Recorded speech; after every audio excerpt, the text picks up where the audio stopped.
Welcome to ATCM, the Emergency Medicine Channel. Sir, shall we start? A 56-year-old male presented to the ER with complaints of inability to close the mouth after yawning. On our initial 10-second assessment, patient was conscious, oriented, and obeying commands. Coming to airway. The thing is, the triage should be done. If any patient coming to the ER, do the triage sort. As per the triage sort, it fits into the green area. Apply the triage sort criteria. Shift it to the green area. Green areas. Okay. Coming to airway. Airway was patent. No pooling of secretions, no gurgling, no drooling of saliva. Coming to breathing. Respiratory rate of 24. Airway is patent means you don't need to mention about other things. It's understood. No pooling of secretions, no saliva. Everything is already understood. He came walking to the ER. Okay. Coming to breathing, respiratory rate of 24 minutes, saturation of 97% in room air. Coming to circulation, pulse rate of 90 beats per minute, BP of 120/80, all peripheral pulses equally palpable. Coming to disability, GCS of 15/15, bilateral pupil equally reacting to light. The patient's attitude was, the patient's jaw was slightly open and inability to close the jaw. And the mandible was slightly prominent anteriorly. So this particular part has to be mentioned in airway. When the patient comes itself, you're like examining the airway. He came walking, but you'll have to examine. You'll have to say the patient has kept his mouth open. Okay, because there are high chances that the background history is jaw. High chances that there might be some airway compromise. We are expecting an airway compromise in this case. So there itself you'll have to mention airway patent. You can't say because he is not talking. Just because he is not, there is no pooling of secretions or no saliva doesn't mean that airway is patent. Patient should vocalize. He should talk back to you. Okay. So here the airway is not patent. You're not 100% confident that it is patent. Because if the mouth is open, it suggests like jaw, like TMJ dislocation. And okay, continue. Coming to exposure, temperature was 98.6 degree Fahrenheit. The pain score was assessed, and the pain score came out to be 6/10. So injection PCM 1 gram IV stat was given at this point of time. Okay. If this was a trauma case with the maxillofacial injury, you would have approached in that ATLS exactly one by one. Airway, patient lie down, then apply the C collar, look for airway patency, do suctioning if needed. If airway is patent, go to B. Before that, you apply oxygen, then go to B, assess for respiratory rate, saturation. If the RR and SpO2 is grossly fine, means B is okay. Then you assess for inspection, palpation, percussion, auscultation. Rule out the life-threatening causes if it's a trauma case. Life-threatening. What are the life-threatening injuries in case of trauma? Atom CT. That is a mnemonic given in ATLS. Airway obstruction, tension pneumothorax, open pneumothorax, massive hemothorax, and cardiac tamponade. And previously they used to include flail chest. Now flail chest is out, and now it is atom CT. So tracheobronchial injury. In the previous ATLS, the flail chest was there, but now that has been taken out, and they have included the tracheobronchial injury. So these are the killers in this thing, trauma, and that has to be addressed in the primary survey itself. Okay. So all throughout your ABCD, this is what basically you are looking for. Okay, you are ruling out the things, and then and there itself you will be dealing with it. And so this is not a trauma case, so it's fine. We're on the safer side. Okay. At this point, we didn't go for any adjuncts, sir. Since we are not expecting any trauma or anything, we didn't go for any adjuncts to the primary survey. Coming to sample history, A 56-year-old male, known case of type 2 diabetes, presented to the ER with inability to close the mouth after excessive yawning. It was associated with pain He's in not allergic to anything. No, ample history. First thing is ample, right? No allergies. Any medications he's right now on? Any diabetic medications? Then past medical history. It's like that, no? Past medical mentioning, history. sir. You told you Mentioning first detailed history, then we will mention. okay. It is associated with pain in the preauricular area. There was also associated garbled speech and mild drooling. No history of any trauma, vomiting, seizures, or any iatrogenic phenomena. No history of any deafness. No history of any neurodegenerative or connective tissue disorders. No history of What is a connective tissue disorder you're basically? Suddenly Marfan syndrome, Ehlers-Danlos syndrome. Ehlers-Danlos, Marfan syndrome. All these people are more likely to get jaw dislocation. Okay. And no history of any similar illness in the past. Trauma. Also the history of trauma. Was there a history of trauma? No history of any drug allergy. The patient is currently on tab metformin for type 2 diabetes. The last meal was taken at 3 p.m. Coming to examination, musculoskeletal examination, inspection of both temporomandibular joint and oral cavity. No swelling, no bruising, no fracture or missed teeth, no hematoma in the sublingual space. Basically, this examination, as just like all musculoskeletal examination, you go ahead with the look, feel, move, and special tests. That is the general structure.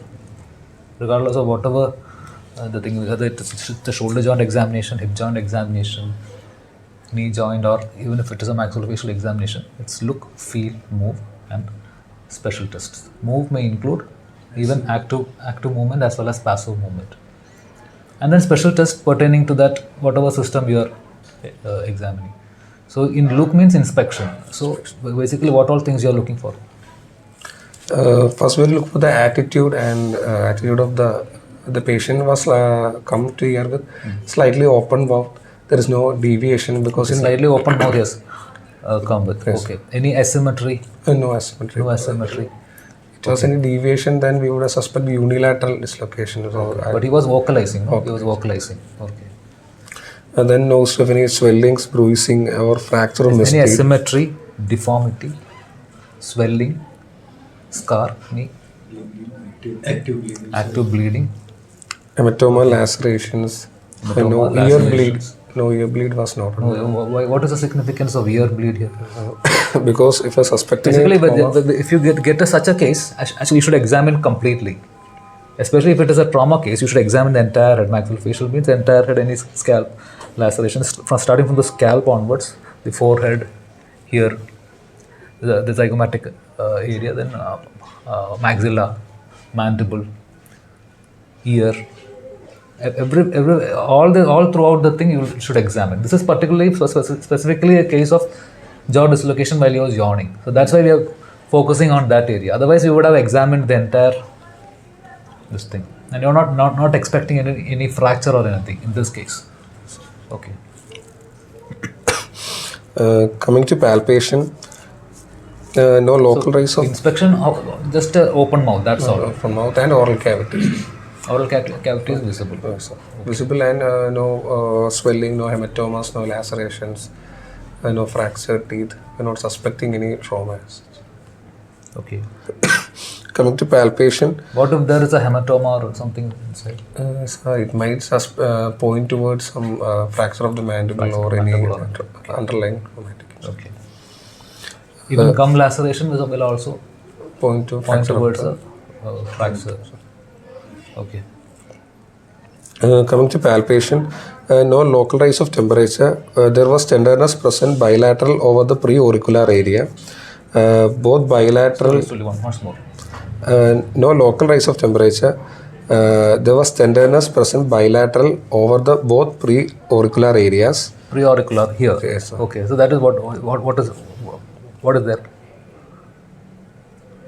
The TMJ, temporomandibular joint. Okay. And there was prominence also noted in both the bilateral preauricular area, suspecting dislocations.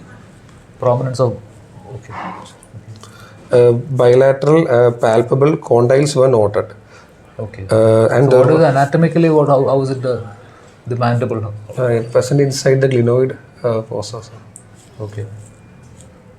So the condyles, the temporomandibular joint anteriorly, the coronal process nerve. Then the angle of the mandible, then the ramus body, and then anteriorly that mentum Mentum. area. Here it is a maxilla. Okay. Even in trauma, like if you get a blow, also you'll get dislocations. Okay. Bilateral muscle spasm were also noted. Now that is a problematic thing. Muscle spasm on top of this thing can worsen the condition, and the airway may be compromised even when you're trying to intubate and all. No, if the muscle spasm is there, you won't be able to intubate. So in that case, you'll have to prepare your surgical crike also ready. Okay, suppose you are not able to intubate, surgical crike has to be done. So be ready with all equipments. Okay. And apart from paracetamol, I think it's better to give some muscle relaxants such as the midazolam or something. Okay. Coming to movements, active movements were completely restricted. Did you palpate internally? Internally, did you palpate? Okay, internally everything was fine. Fine. Externally and internally everything up. Palpate and it is fine. Okay. Externally, we were noticed that bilateral prominence was there anteriorly in the preauricular, and tenderness was also okay. In that case, now I think it's better to do a neurological examination also at that point. Yes. Palpation is here. What nerve here? Mental nerve. Mental nerve, which is a branch of the inferior alveolar nerve. Okay. Basically, it comes from the trigeminal. This thing, maxillary mandibular, ophthalmic maxillary mandibular. The mandibular nerve only, all these things come out. You can do the sensation. Sensations over the lower lip and chin was intact, sir, bilaterally.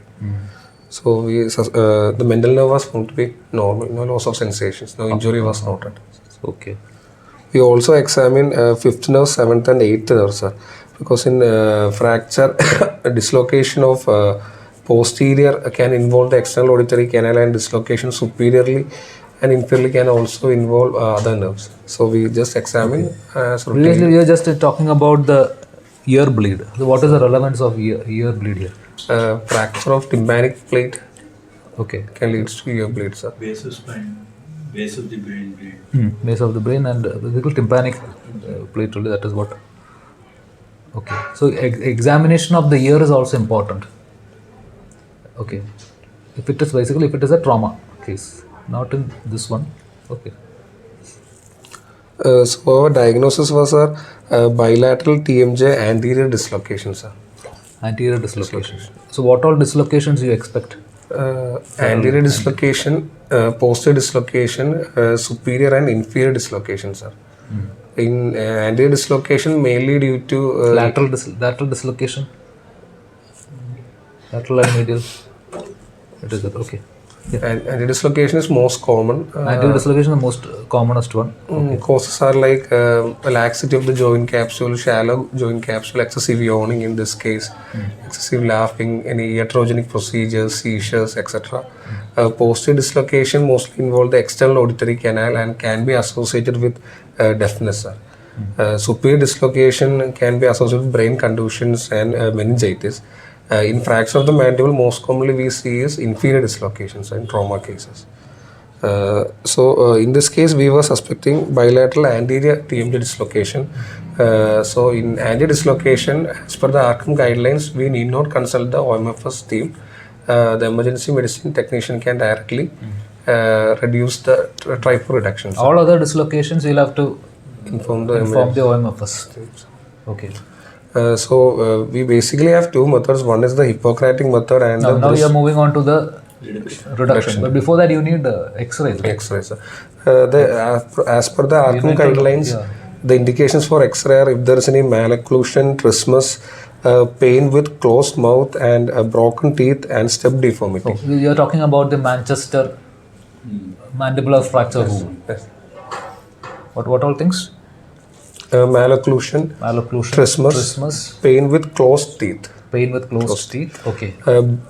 Broken teeth, Broken teeth. step deformity. Step deformity. If none of like any one is there, you will have to do a X-ray. Orthopantomogram. Okay. As per the ARCM guidelines, orthopantomogram plus mandibular series X-rays are there. AP views, lateral views, and reverse down views, which involves the mandibular AP view, lateral view, and reverse down view. Okay. Then following that, we will go for the management. Any idea about what X-ray you will take if it is a mid-face fracture, the maxilla? OM 15 and OM 30 degree. We will take. Okay. OM 15 and 30. Okay. Then since this is anti-dislocation, Suppose this was a trauma case, like full-blown trauma case. Patient is not unresponsive. He's in a C collar and he's bedridden. So you won't be able to do orthopantomogram because OPG generally requires you to sit, and that will be taken like this, no. So in a non-cooperative patient, you can't do. So what imaging you prefer? CT, sir. CT. Okay. It's our CT 1 mm cut probably you will take and roll out this thing. Okay. Then one other test is there, that biting. That is mainly used for to suspect For suspecting trauma. if they're suspecting a Fracture. fracture. In this case, it's not possible because it's already open mouth. Otherwise, if we're suspecting a mandibular fracture, you'll have to the tongue blade method. You put the spatula into the right side of the thing. Suppose you're suspecting a fracture on the right side, right mandibular fracture. You put a spatula there and then ask him to bite forcefully. Then you will try to twist it. If the mandible is intact, he'll be able to hold the spatula, and probably it will break also. The spatula will also break also when you try to twist. Okay. On the other side also you can test. Okay, that is one way of ruling out a mandibular fracture. In this case, it's not possible anyway. Okay. So here you have done a OPG or Yes, this case? in anterior dislocation from our side, we haven't go for an investigation, sir. We directly went for reduction. Straight away went for reduction. Sir. Following their Manchester, Yes. that's rule. Okay. We follow the Hippocratic method. That is Before that, make sure that all the nerves are intact, the nerve supply is intact before and after the procedure. Always take a consent from them and do the procedure. Okay. Any analgesic anything? yes, either we can go for like procedural sedation or we can go for intraarticular injections. Sir. Okay. In this case, we have go with procedural sedation with Midas. Okay. Then we, after taking the consent, we went with the procedural sedation, and then we go ahead with the Hippocratic method, sir. In this method, we keep the thumbs on the lower molars and we keep the fingers wrapped around the mandible. Like Then this. Okay. yes, then we push down and then posteriorly, sir. Down, And posteriorly, posterior. and then upward. Okay. Yep. Trying to place it back into the this thing. Socket. This can also be done, this has to be done in the sitting position ideally. Can be also done in supine position by standing backwards also. Other method is the wrist pivot technique, where you hold up the fingers inside the lower part of the molars and the thumbs at the chin. So this acts as an anterior fulcrum, and you move the fingers downwards and the chin upward force. That also dislocates and pushes the mandible into the sockets. Most of the time, I have done only the first. Hippocrates method. That's the most commonly used most method. commonly. And it was reduced with Hippocratic methods. Then after post management, we have looked for all the sensation, whether it is intact or not. And we have taken an X-ray to confirm that it is in ideal location also, so in the glenoid fossa. And the pain got relieved after the Relieved, thing. sir. Then other things to be taken care after post While management. doing the thing, there are high chances of bite is there. Bite is there. You should be careful. Yes, sir. We have to keep the gauze. We have the Tongue white block has white to block be or something you can kept in hands. keep it. After that, we took the X-ray, and X-ray both the dislocation has been corrected, sir. Then advice on discharge has to be prevent immobilization of excessive yawning like activities for at least 7 days. We will wrap the with the bandage and ideally ask the patient if he is opening the mouth to give support the elbow. Then IV analgesics has to be given, and in case of any recurrence happens, we will go for a OMFS consultation also. It was advised. That's all. Thanks.